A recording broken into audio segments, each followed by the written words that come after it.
Minasang konnichiwa. Selamat datang di channel Hashida Japanese Class.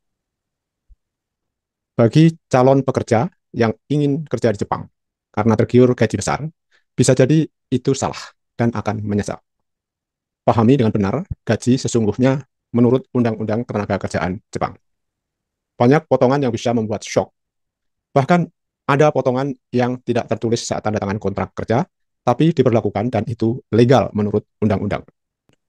Video ini akan mengungkap perhitungan gaji di Jepang, mulai dari gaji pokok, upah lembur, dan tunjangan yang diterima, hingga potongan-potongan yang harus ditanggung oleh pekerja.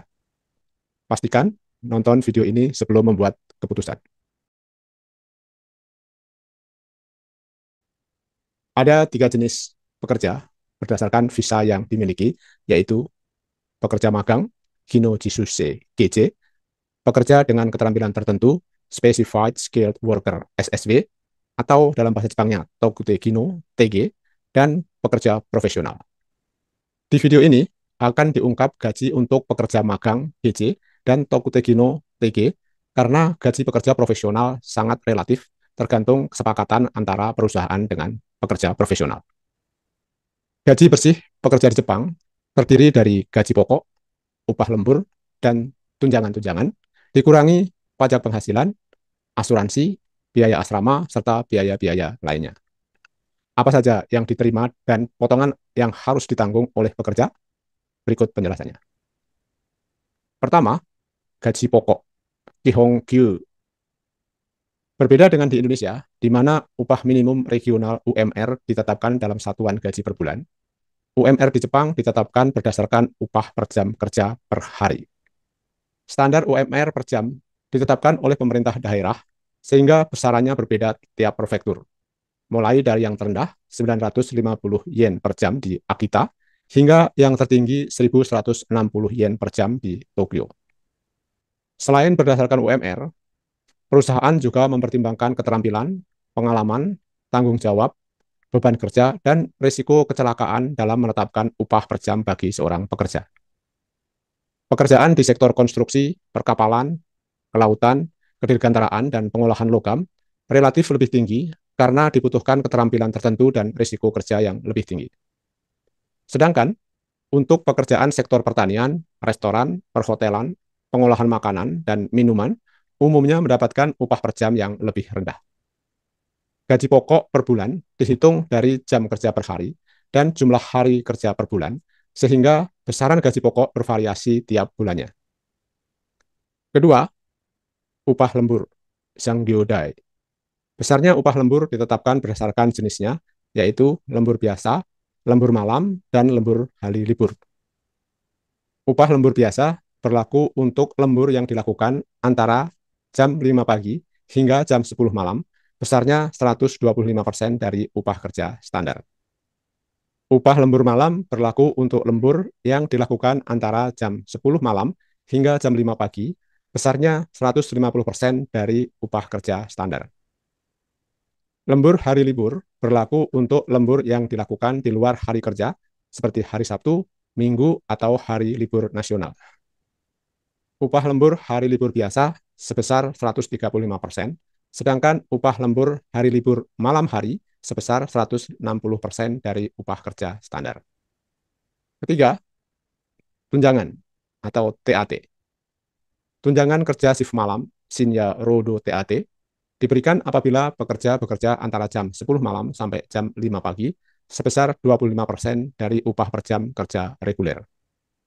Beberapa perusahaan memberikan tunjangan kehadiran, Kaiking TAT, sebesar 5.000 sampai 10.000 yen untuk pekerja yang bekerja 1 bulan penuh tanpa absen dan terlambat. Beberapa perusahaan besar memberikan tunjangan bahasa Jepang, Nihongo TAT, untuk pekerja dengan kemampuan bahasa Jepang di atas kualifikasi perusahaan.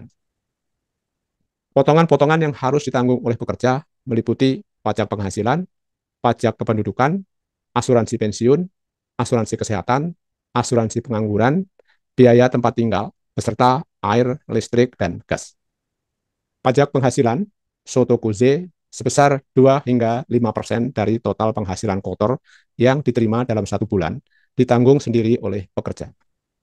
Pajak kependudukan Juminse sebesar 5 hingga 10% dari rata-rata penghasilan kotor tahun sebelumnya, berlaku mulai tahun kedua bekerja dan ditanggung sendiri oleh pekerja. Asuransi jaminan pensiun Kose Nenking Hokeng sebesar 18,3% dari total penghasilan kotor yang setengahnya harus ditanggung oleh pekerja dan bisa diklaim saat pekerja pulang ke Indonesia. Asuransi kesehatan Kengko Hokeng sebesar 8% dari total penghasilan kotor yang setengahnya harus ditanggung oleh pekerja. Premi pengangguran Koyo Hokeng adalah jaminan saat pekerja kehilangan pekerjaan sebesar 0,68% dari total penghasilan kotor yang sebagian besar harus ditanggung oleh pekerja. Biaya asrama Ryohi berkisar antara 10.000 hingga 30.000 yen per bulan, serta tagihan air, listrik, dan gas yang besarnya tergantung pemakaian. Sebagai gambaran, misalnya seorang pekerja bekerja 14 hari kerja reguler dan 7 hari kerja shift malam, 15 jam lembur biasa, dan 5 jam lembur malam. Perhitungan gaji kotornya sebagai berikut. Jam kerja reguler 14 hari kali 8 jam, total 112 jam, dengan UMR 1.000 yen per jam, mendapatkan 112.000 yen. Jam kerja shift malam 7 hari kali 8 jam, total 56 jam, dengan upah 1.250 yen per jam, mendapatkan 70.000 yen, sehingga total upah kerja dan tunjangan kerja shift malam sebesar 182.000 yen. Lembur biasa 15 jam dengan upah 1.250 yen per jam, mendapatkan 18.750 yen. Lembur malam 5 jam dengan upah 1.500 yen per jam, mendapatkan 7.500 yen. Total upah lembur 26.250 yen, sehingga total penghasilan kotor 208.250 yen. Dengan penghasilan kotor 208.250 yen, potongan pajak dan asuransinya sebagai berikut.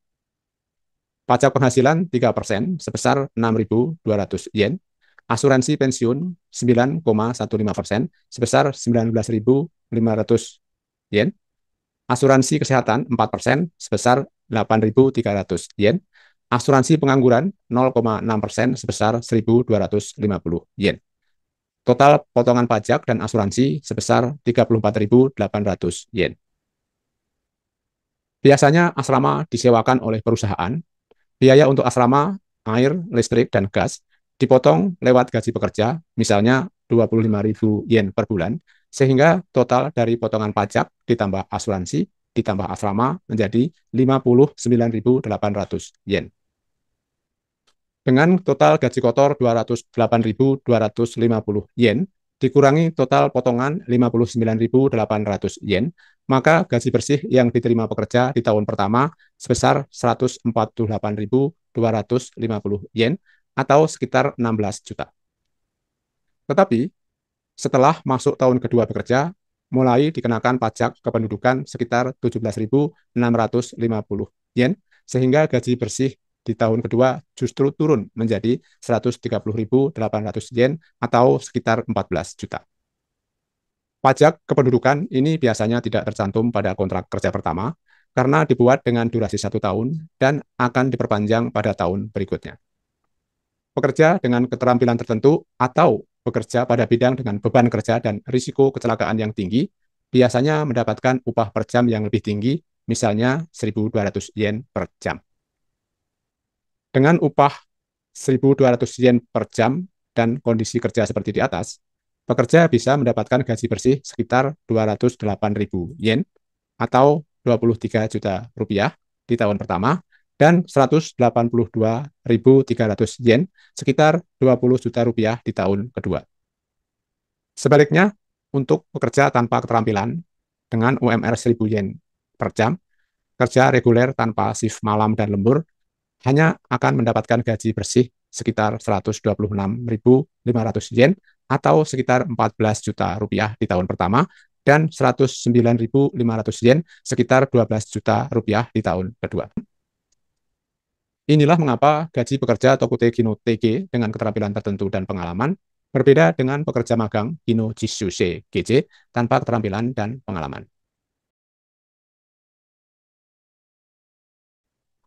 Selain mempertimbangkan gaji sebagai penerimaan, pekerja juga harus mempertimbangkan pengeluaran biaya hidup dengan standar harga Jepang. Gaya hidup dan manajemen keuangan adalah kunci penting bagi pekerja dalam meraih sukses bekerja di Jepang.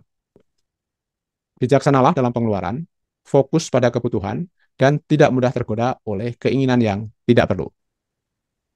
Tidak sedikit pekerja yang gagal, bukan karena kecilnya gaji, tapi karena besarnya pengeluaran akibat gaya hidup dan ketidakmampuan dalam mengelola keuangan. Tonton dan bagikan video-video positif dari channel Hashida Japanese Class agar memberikan manfaat yang luas bagi yang membutuhkan. Berikan dukungan dengan subscribe channel Hashida Japanese Class dalam membuat video-video positif bagi pekerja yang sedang memperjuangkan masa depannya. Terima kasih sudah menonton, semoga bermanfaat. Sampai jumpa di video berikutnya. Atsukare sama deshita.